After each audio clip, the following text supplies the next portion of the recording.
जय जय जगन्नाथ नमस्कार सकाळर खबर ओम न्यूज 24 आपण मानक जनाऊँगी हार्दिक अभिनंदन। आसंतु किछि गुरुत्वपूर्ण घटना पर नजर पकेबा पूर्वर कौन रही लघुचाप जनित वर्षा रे ओडिशा रे कौन रही यार प्रभाव आउ केते दिन लगातार भाव में वर्षा हेबो ओडिशार आसंतु ना पूरा वीडियो पर टिके नजर पके नबा। हाँ दर्शक बंधु 5 दिन प्रबल वर्षिब ए जिला को रेड वार्निंग राज्य रे आहुरी 5 दिन वर्षा वार्निंग पाणीपाग विभाग पूर्वाह्न उत्तर पश्चिम बंगोपसागर रे सक्रिय लघुचाप फल आगामी 5 दिन जाए राज्य रे प्रबल वर्षार संभावना रही। उत्तर उपकूल ओडिशा रे 24 घंटा भितर प्रबल को वर्षा को नहीं मध्य सतर्क सूचना जारी करिछि आंचलिक पाणीपाग विज्ञान बा पूर्वान करिछि। पानी या सहित 4 जिला को मध्य रेड वार्निंग जारी करिछि आंचलिक पाणीपाग विभाग। झारसुगुड़ा सुंदरगढ़ संबलपुर देवगढ़ जिला को रेड वार्निंग जारी करिछि आंचलिक पाणीपाग विभाग। भारतीय पाणीपाग विभाग बा आईएमडी अनुजाई चलित सेप्टेम्बर मासरे ओडिशार साधारण वर्ष हेबो बोली पूर्वान करा जायछि। किंतु एने आईएमडी केथे मृत्युंजय महापात्र सूचना देछन्ति जे कहिसन्ति जे भारत रे सेप्टेम्बर रो साधारण ठारू अधिक वर्षा हेबो एवं मास आरंभ रे सुधा 107 पॉइंट वर्षा हेछि ता साधारण 7% अधिक रही। दर्शक बंधु आम कही रोचु ओडिशा रे प्रभाव रे वर्षा रे लगातार भाव रे वर्षा मध्य ओडिशा रे लागी रही। दर्शक बंधु आपण को किछि विजुअल आम देखौछु एभली एक विजुअल जोठी लगान वर्षा फल रे वर्तमान भिजुची सारा ओडिशा। आमे किछि दृश्य आमे किछि सकाळ रे दृश्य देखैतिलु अनेक जिले में लगान वर्षा फल किपरि ओडिशार बेहाल परिस्थिति सृष्टि होउछि टिके दर्शक बंधु ए चित्र बा ए वीडियो माध्यम रे टिके स्पष्ट चित्र देखि पारुथिबे। एभली एक कलाहांडिया मेघर दृश्य जो भाव में रही ओडिशा रे ता निश्चित भाव में कहबाकू गले कौटी ना केउठी ओडिशार लगान वर्षा फल वर्तमान भिजुची सारा ओडिशा। ए दृश्य आम कि देखुलु ये जिला मानक जो रही लघुचाप जनित वर्षा या प्रभाव में अधिक घनीभूत होउछि लघुचाप जिते घनीभूत होउछि निश्चित भाव में वर्षार तांडव लीला मध्य ओडिशा पर यार प्रभाव पड़ुछि एवं एभली एक तांडव लीला में ओडिशा उपरे देखा पाइलु एवं आमे नहीं जाऊँ किसी दृश्य को जो वीडियो माध्यम रे आपण को किसी छाती थला दृश्य देखौछु किमिति पवन बेग मध्य अधिका रोहुवा समय किछि जिले में रही तुहाकु तुहा वर्षा सहित बिजुली घड़घड़ी सहित वर्षा जारी रही। दर्शक बंधु आमे कही रखुचु ओडिशार देखंतु किपरि भाव में रही तार स्टाटस रही लघुचाप जनित वर्षा वर्तमान बेहाल परिस्थिति सृष्टि होउछि ओडिशा रे। सेथिपई ओडिशार प्रत्येक जिले में आमे आपण मानकु कही रखुचु भद्रक बालेश्वर कटक पुरी गंजाम गजपति राउरकेला ढेंकानाल पारादीप एहिभरक स्थान में अत्यधिक प्रबल वर्षा को नहीं मध्य सतर्क सूचना जारी करिछि आंचलिक पाणीपाग विज्ञान केन्द्र। जो दृश्य आम देखौछु दर्शक बंधु से दृश्य निश्चित भाव में पागर किछि परिवर्तन होई नहीं। वर्तमान जहाँ अपडेट खबर आसुची वर्तमान आज ठारू वर्षार परिमाण अधिक रहिबो एवं बिजुली घड़घड़ी सहित वर्षा मध्य हबो बिजुली घड़घड़ी सहित वर्षा मध्य लागी रहिबो ओडिशार। ए किछि दृश्य आम देखौछु आपण मानकु देखंतु लघुचाप जनित वर्षा रे बेहाल वर्तमान परिस्थिति सृष्टि होउछि ओडिशा रे। किछि दृश्य आम देखौछु आपण मानकु ए लगान वर्षा फल रे जो भली लघुचाप जनित वर्षा रे बेहाल परिस्थिति ओडिशा रे थिला बेले पवनर बेग मध्य 30 रु 40 किलोमीटर रहुतुवा बेले एमस्त निश्चित भाव में एठी लोकंकु किछि वर्तमान लघुचाप जनित वर्षा रे किछि भिजुची सारा ओडिशा।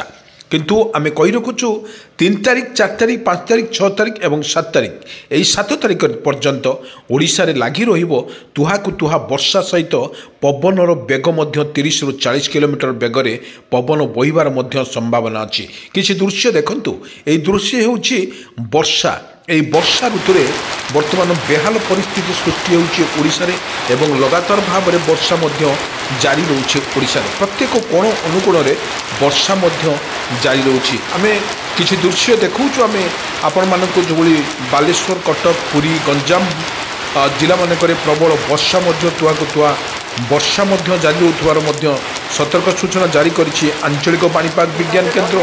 ବିଜୁଳି ଘଡ଼ଘଡ଼ି ସହିତ ବର୍ଷାର ସମ୍ଭାବନା ଅଧିକ ଥିବାରୁ ଏବଂ ପ୍ରତ୍ୟେକ ଜିଲ୍ଲାପାଳମାନଙ୍କୁ ମଧ୍ୟ ଏସ୍ଆର୍ସି ବା ଆଇଏମ୍ଡି ପକ୍ଷରୁ ସୂଚନା କରିଦିଆଯାଇଛି। କାରଣ ଲଗାତାର ଭାବରେ ଲଘୁଚାପ ଯେତେବେଳେ ରହିବ ଓଡ଼ିଶା ଉପରେ ଯେତେବେଳେ ରହିବ ଏବଂ ଯାତାୟାତ ସ୍ଥାନରେ ବର୍ତ୍ତମାନ ଲୋକମାନେ ଅସ୍ତବ୍ୟସ୍ତ ହୋଇପଡ଼ୁଛନ୍ତି କିପରି ଭାବରେ ବର୍ଷା ଓଡ଼ିଶା ଉପରେ ରହିଛି। ନିଶ୍ଚିତ ଭାବରେ କହିବାକୁ ଗଲେ ଭଦ୍ରକ କଥା କହିବା, ବାଲେଶ୍ୱର କଥା କହିବା, କଟକ କଥା କହିବା, ପୁରୀ କଥା କହିବା, ଗଞ୍ଜାମ କଥା କହିବା, ରାଉରକେଲା କଥା କହିବା, ପ୍ରତ୍ୟେକ ଜିଲ୍ଲାରେ ବର୍ତ୍ତମାନ ତୁହାକୁ ତୁହା ବର୍ଷା ମଧ୍ୟ ଜାରି ରହିଥିବାର ମଧ୍ୟ ଦେଖିବାକୁ ମିଳୁଛି। କିନ୍ତୁ ଆମେ କିଛି ଦୃଶ୍ୟ ଆମେ ଦେଖାଉଛୁ ଦର୍ଶକ ବନ୍ଧୁ। ଏ ଦୃଶ୍ୟ କିଛି ଜିଲ୍ଲାମାନଙ୍କରେ ରହିଛି ଲଗାଣ ବର୍ଷା ଫଳରେ ଓଡ଼ିଶାର ବର୍ତ୍ତମାନ ବେହାଲ ପରିସ୍ଥିତି। ଦର୍ଶକ ବନ୍ଧୁ କେଉଁଠି ନା କେଉଁଠି ଚିତ୍ର ବାରି ହେଉଛି ବର୍ଷା ନିଶ୍ଚିତ ଭାବରେ ଓଡ଼ିଶା ଭାବରେ ନିଶ୍ଚିତ ଭାବରେ ଏଟା ପ୍ରଭାବ ପଡ଼ୁଛି। ଆମେ ଦର୍ଶକ ବନ୍ଧୁ ଆମେ ଗୋଟେ କଥା କହିବା ଯେଉଁଭଳି ପାରୁଛି ଭାରତୀୟ ପାଣିପାଗ ବିଭାଗ ବା ଆଇଏମ୍ଡି ଅନୁଯାୟୀ କିନ୍ତୁ ଚଳିତ ବର୍ଷ ସେପ୍ଟେମ୍ବର ମାସରେ ଓଡ଼ିଶାର ସାଧାରଣ ବର୍ଷ ହେବ ବୋଲି ଏହାକୁ ମୃତ୍ୟୁଞ୍ଜୟ ମହାପାତ୍ର ମଧ୍ୟ ସିଧାସଳଖ ସ୍ପଷ୍ଟ କରିଛନ୍ତି। କିନ୍ତୁ ସେ କହିଛନ୍ତି ଲଗାତାର ଭାବରେ ବର୍ଷାର ଯେତେବେଳେ ରହିବ ସାଧାରଣ ମୌସୁମୀ ସମୟରେ 13ରୁ 14ଟି ଲଘୁଚାପ ଓ ଅବପାତ ସୃଷ୍ଟି ହୋଇଥାଏ। କିନ୍ତୁ ଏଥିରେ 16ଟି ଲଘୁଚାପ ଓ ଅବପାତ ହେବାର ଆକଳନ ମଧ୍ୟ ରହିଛି। ଲଘୁଚାପ ହେଲେ ଓଡ଼ିଶାର ଦକ୍ଷିଣ ପଶ୍ଚିମ ଅଞ୍ଚଳରେ ଅଧିକ ବର୍ଷା ମଧ୍ୟ ହେବ। ବର୍ତ୍ତମାନ ସୃଷ୍ଟି ହେଉଥିବା ଏକ ଲଘୁଚାପ ଯେଉଁ ଆଜି ସୁଦ୍ଧା ବର୍ତ୍ତମାନ ଉପକୂଳ ଅତିକ୍ରମ କରିବ ବୋଲି ପୂର୍ବାନୁମାନ କରିଛି। ଏହା ଫଳରେ ରାଜ୍ୟରେ କିଛି ଜିଲ୍ଲାରେ 20 ସେମିରୁ ଅଧିକ ପ୍ରବଳ ବର୍ଷାକୁ ସମ୍ଭାବନା ରହିଛି।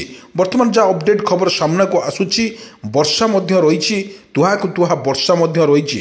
କାରଣ ଓଡ଼ିଶା ଭିତରେ ଯେଉଁଭଳି ରହିଛି ୟାର ବର୍ଷା ତାଣ୍ଡବ ଲୀଳା ମଧ୍ୟ ରହିଛି। ଏହାକୁ କିପରି ଭାବରେ ଲୋକମାନଙ୍କ ପାଖରେ କିପରି ଅସୁବିଧାର ସମ୍ମୁଖୀନ ନ ହୁଅନ୍ତି ସେଥିପାଇଁ ଲଗାତାର ଭାବରେ ଯେଉଁଭଳି ମୌସୁମୀ ବର୍ଷାକୁ ନେଇ ସତର୍କ ସୂଚନା ଜାରି କରିଥିଲା ଆଞ୍ଚଳିକ ପାଣିପାଗ ବିଜ୍ଞାନ କେନ୍ଦ୍ର।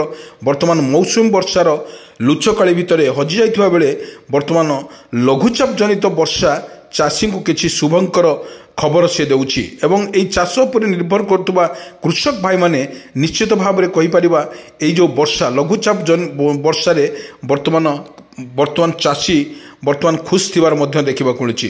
ଆଉ ଗୋଟିଏ ପଥର ଯଦି ଚାଷୀ ବାରମ୍ବାର ଯେଉଁଭଳି ବର୍ଷା ରହୁଛି ଲଘୁଚାପ ଜନିତ ବର୍ଷା ଯେତେବେଳେ ରହୁଛି ଓଡ଼ିଶାରେ ସେପ୍ଟେମ୍ବର ଓଡ଼ିଶାରେ ଏସବୁ ଜିଲ୍ଲାରେ ପ୍ରବଳ ବର୍ଷା ସମ୍ଭାବନା ସତର୍କ କଲା ପାଣିପାଗ ବିଭାଗ। କିନ୍ତୁ ଜାତୀୟ ପାଣିପାଗ ବିଭାଗ ବା ଆଇଏମ୍ଡି ଅନୁଯାୟୀ ଚଳିତ ସେପ୍ଟେମ୍ବର ମାସରେ ଓଡ଼ିଶାର ସାଧାରଣ ବର୍ଷା ହେବ ବୋଲି ବର୍ତ୍ତମାନ ପୂର୍ବାନୁମାନ କରିସାରିଛି। କିନ୍ତୁ ଆଇଏମ୍ଡି ମୃତ୍ୟୁଞ୍ଜୟ ମହାପାତ୍ର ସୂଚନା ଦେଇଛନ୍ତି ଯେ ସେ କହିଛନ୍ତି ଭାରତର ସେପ୍ଟେମ୍ବର ସାଧାରଣଠାରୁ ଅଧିକ ବର୍ଷା ହେବା ନେଇ ମଧ୍ୟ ଆକଳନ କରିଛି ପାଣିପାଗ ବିଭାଗ।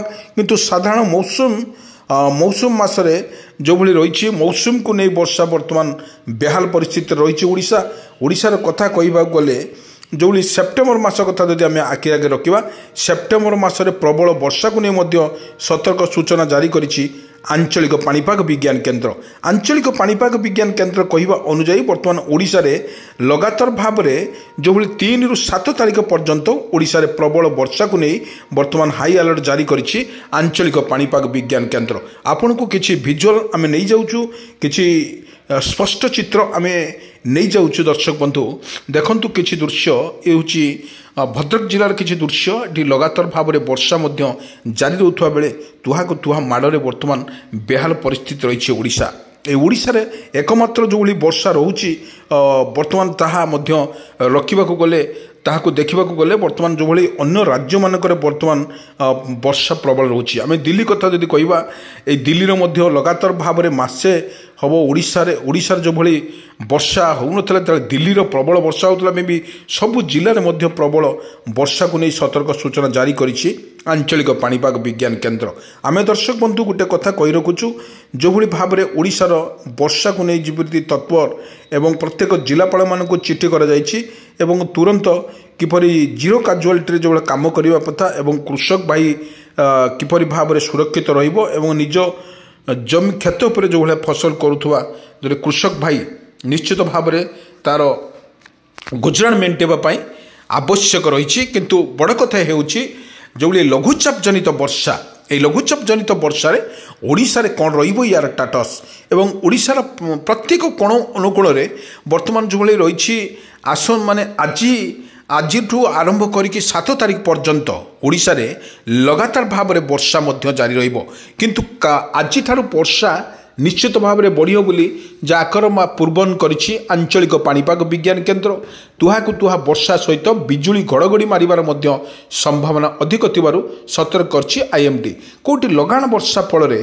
केउठी बन्या परिस्थिति सृष्टि होइछि एवं कथा कहिबा आमे बन्या परिस्थिति हला भद्रक रे आउ जाजपुर कथा कहिबा जदि वर्तमान नदी मानकर जो भली बैतणी नदी अच्छी नई विपद संकेत अवस्था थिला बेले वर्तमान आंठुए आंठुए पानी आंठुए ठारू अधिक पानी गाँव में प्रवाहित होउछि आको मुकाबला करने सरकार सबुबले प्रस्तुत अच्छा सीधा सड़क कहते सरकार पक्षर।